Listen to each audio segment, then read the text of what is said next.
My name is Hezekiah, and this is the account of the trials I faced and how divine strength was manifested through them. The meaning of my name, God Strengthened, has never seemed more fitting as I reflect on the countless challenges that life has presented to me. My story unfolds against the backdrop of a fractured kingdom of Israel. Amidst the political and spiritual ruins, the tribes of Benjamin and Judah united under the banner of the Kingdom of Judah, establishing Jerusalem as the capital of this southern kingdom. Conversely, the other 10 tribes gathered around Shechem in Samaria, retaining the ancient title of Israel and forming the northern kingdom. As the son of Ahaz, king whose actions incurred divine displeasure, I grew up in a palace tainted by questionable decisions and deviations from faith. My father, given to idolatry and a lack of respect for the sacred, viewed his defeat at the hands of the king of Aram as a sign from the gods of Damascus, to whom he began making sacrifices. This was a departure from the teachings of my grandfather, a man of virtue. My father's detestable practices extended to sacrificing his own children, an act that deeply stained our family's legacy and shattered the heart of our kingdom. At the age of 25, I ascended the throne during a period of profound moral and spiritual crisis. Unlike my father, I committed to restoring the honor and piety that marked the reigns of our ancestor David. My reign began with a promise of redemption, to rebuild what had been destroyed, and to guide our people back to the paths the Lord desires for us. One of my first measures as king was to eradicate the idolatry that had deeply rooted itself in our kingdom. It destroyed pagan altars, smashed stone statues, and removed the Assyrian, sacred symbols of the fertility goddess Asherah. These pagan entities, often represented by tree trunks or branchless poles, were symbolic of the goddess and were known as sacred groves associated with the moon and Baal, the sun god. The worship of Asherah had been a constant thorn for Israel, a legacy of our incomplete conquest of Canaan. Even Solomon, at the height of his wisdom, succumbed to the allure of these idolatrous practices, introducing the worship of this Sidonian goddess into our kingdom. This was intolerable and a direct affront to God's clear instructions, who abhors any form of idolatry and whose wrath is kindled against such transgression. In addition to idolatry, the condition of the temple and the Levites, our priests, was deplorable. The Levites, descendants of Levi and charged with sacred service, had neglected their duties under my father's reign. The temple doors were shut, the lamps extinguished, and the sacrifices essential to our worship were abandoned. Realizing the gravity of the situation, I resolved to reopen and purify the temple. It was crucial to restore the order and purity of the place where we meet the divine, ensuring that the temple returned to being a center of prayer and worship, as the Lord intended for his people. During my journey of spiritual renewal and restoration of true worship, I encountered a symbol of devotion that had become perverted: the bronze serpent created by Moses. Originally a divine instrument of healing, it had been transformed into an object of idolatry. Until that moment, the people of Israel had burned incense before it, calling it Nehushtan, a mere bronze sculpture. It was tragic to see how a means of divine salvation had become an idol.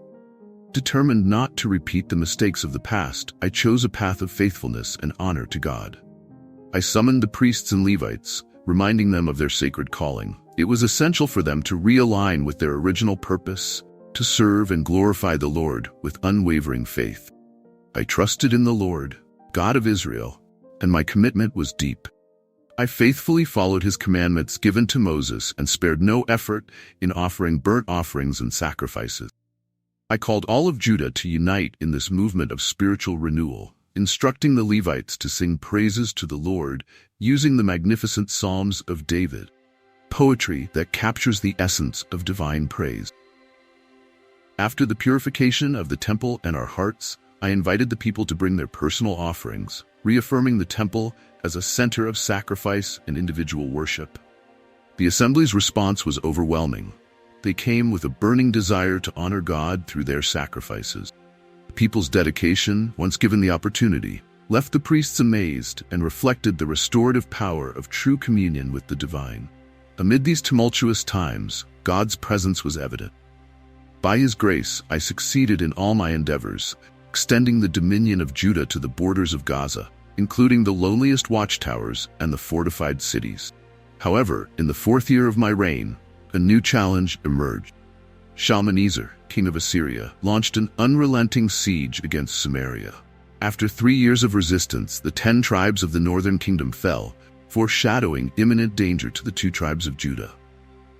The events in the north served as a grim warning, showing the tragic consequences of infidelity to the God of Abraham and the abandonment of his commandments in exchange for the worship of foreign gods. Assyria, known for its boundless cruelty, had conquered many nations, and its king, Sennacherib, was now advancing against Judah. The siege of Jerusalem became imminent, and I sought a defensive alliance with Egypt, believing they could offer the necessary support. However, the prophet Isaiah vehemently discouraged such dependence. He warned that trusting in Egypt would bring great dismay and shame, prophesying that reliance on Egypt would prove futile, and that Judah would regret seeking refuge in those who could not save us from Assyrian oppression. Despite my efforts, the siege of Jerusalem began. The city was encircled, and all exits were blocked, creating a desperate situation.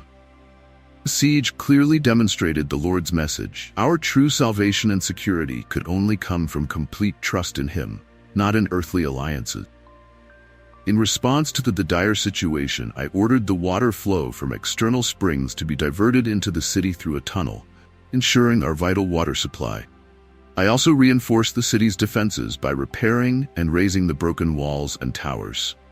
The Rabshakeh, a high-ranking Assyrian commander, challenged my leadership and the people's faith. He mocked our hope, questioned our trust in Egypt, and insinuated that the centralization of worship in Jerusalem had angered God. The Rabshakeh's audacity reached its peak when he claimed to be acting on divine mandate, asserting that God had told him to destroy Jerusalem. His speech was designed to demoralize and spread terror among the people. He even suggested that surrender would be preferable to resistance. In the face of such provocations, I ordered the people to remain silent. I knew that arguing with the enemy would only reinforce their manipulation. Instead, I sought refuge and solace in the divine presence, symbolically presenting the threats from Sennacherib before the Lord. I prayed fervently for deliverance, acknowledging that while Assyria had devastated many nations, their gods were mere idols, powerless to save. The Lord's response, conveyed through Isaiah, was a promise of deliverance. God assured us that He would defend Jerusalem, and He foretold that Sennacherib would return to his land and meet his end there. This prophecy brought comfort and renewed hope. In a miraculous event, the angel of the Lord struck down 185,000 Assyrian soldiers, leaving their camp in utter devastation. This divine intervention underscored the contrast between human efforts and God's supernatural power. Despite the humiliating defeat, Sennacherib returned to Nineveh, unable to admit his failure. His arrogance was his downfall. He was ultimately assassinated by his own sons, Adramelech and Sharezer, who fled to the land of Ararat. In the aftermath, God had proven His sovereignty and protection, fulfilling His promises and delivering Jerusalem from imminent destruction. Hezekiah's faithful stand. In the twilight of a fading kingdom, Hezekiah ascended the throne of Judah. At just 25, the young king faced a realm fractured by idolatry and weakened by his father Ahaz's misguided reign. Yet Hezekiah's name, meaning God strengthens, would soon manifest its profound significance. The kingdom of Judah, with its capital in Jerusalem, was a lone bastion of faith amid a landscape of political turmoil and spiritual decay. The 10 tribes of Israel in the north had already succumbed to the rising power of Assyria, led by the ruthless Shalmaneser.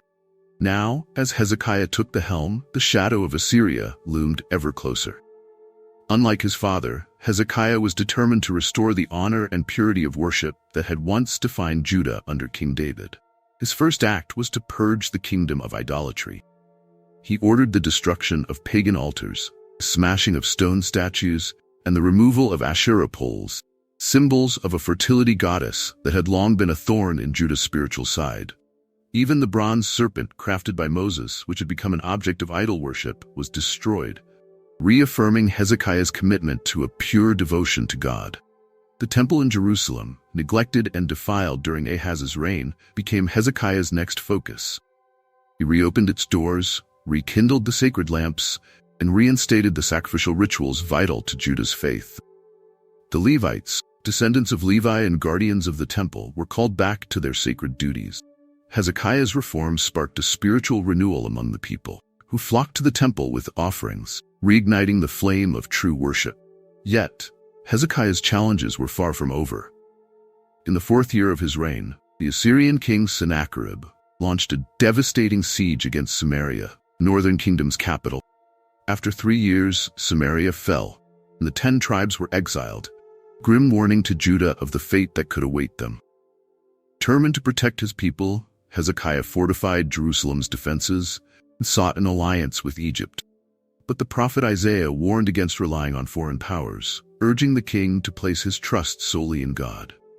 Despite these warnings, Hezekiah sent a heavy tribute to Sennacherib, stripping the temple of its treasures in a desperate attempt to buy peace. It was a costly gesture that failed to deter the Assyrian king's ambition. Sennacherib's army soon encircled Jerusalem. His high-ranking commander, the Rabshakeh, stood at the city's walls, taunting Hezekiah and his people. Speaking in Hebrew to ensure everyone understood, the Rabshakeh mocked their faith and questioned their trust in God, claiming that no deity had ever saved any nation from Assyria's might. In response, Hezekiah did not waver, commanded his people to remain silent and turned to God in fervent prayer. Clad in sackcloth, entered the temple and laid Sennacherib's threatening letter before the Lord, pleading for divine intervention. Isaiah brought a message of hope. God had heard Sennacherib's blasphemy and would act. True to the prophecy, a miraculous turn of events unfolded. One night, the angel of the Lord struck down 185,000 Assyrian soldiers, forcing Sennacherib to retreat in defeat. The threat to Jerusalem was lifted, not by human alliance or military might, but by unwavering faith in God's power. Hezekiah's reign was marked by this miraculous deliverance. His steadfast faith and reforms restored Judah's spiritual strength, proving true power lies in devotion to God. His story became a testament to the strength that God bestows upon those who trust in Him, even in the face of overwhelming odds.